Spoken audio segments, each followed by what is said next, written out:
कपिल सिब्बल ने चुनाव आयोग की क्यों उड़ाई जमकर खिल्ली?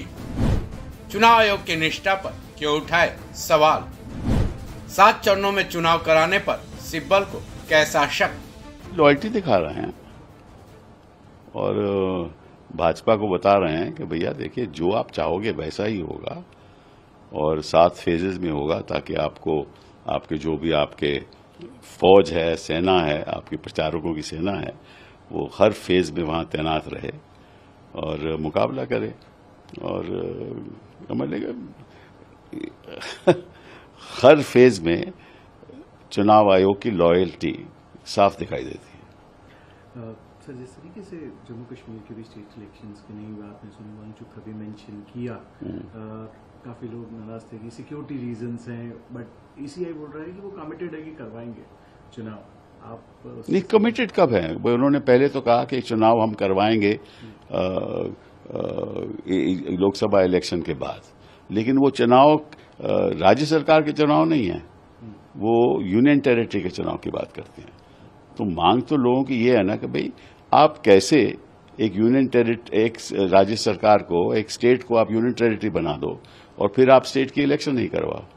ये अपने आप में मैं समझता हूं असंवैधानिक है।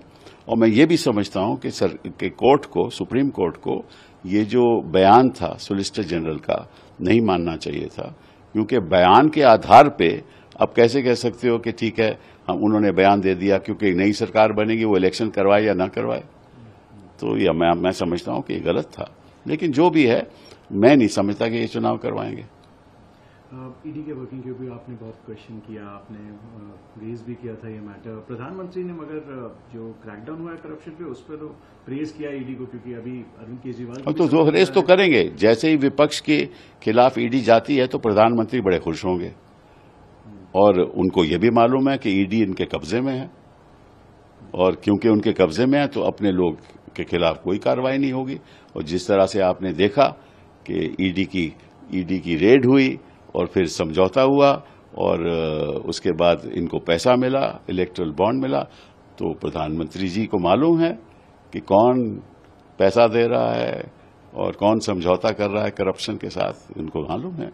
तो उस पर तो वो खुश नहीं होंगे ना, उनके खिलाफ तो कोई होना नहीं चाहिए ना, उनके लोगों के खिलाफ। अपोजिशन के जो लीडर्स हैं, बड़े बड़े लीडर, के कविता को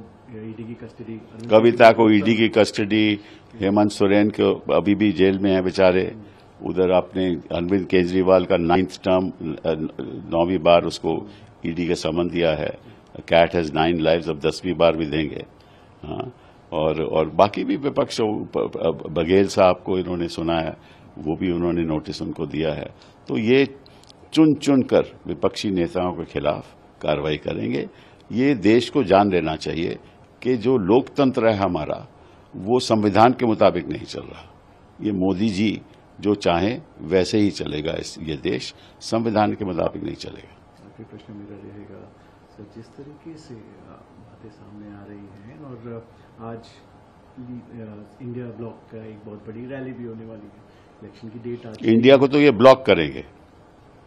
इंडिया ब्लॉक की जितनी मर्जी रैली कर लें, ये इनकी कोशिश होगी कि इंडिया अलायंस को ब्लॉक करें और इस तरह से अवैध तरीके से ब्लॉक करें।